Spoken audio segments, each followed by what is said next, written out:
Attorney-client privilege is a doctrine that's designed to protect the communications between lawyer and client. So for something to fall within the attorney-client privilege, it has to be confidential and it has to be designed to give legal advice.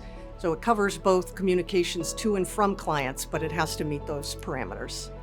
There are many examples where, especially in a corporate setting, that people stick a lawyer on an email or a memo or a text for that matter, thinking that, okay, now it's privileged and we can keep it all secret. That is not a privileged communication necessarily. All sorts of communications are not covered by the attorney-client privilege.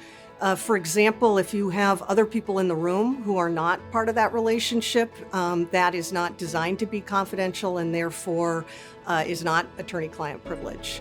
If a client is in a situation where they really are seeking legal advice and want to make sure that that advice isn't inadvertently shared, that the privilege isn't waived, there are a few steps the client can and should take.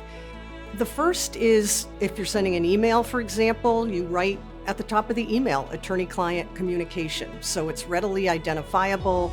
Another really important thing to do if a client's trying to protect a communication with their attorney that they view as a privileged communication is don't include more people than need to be part of the discussion.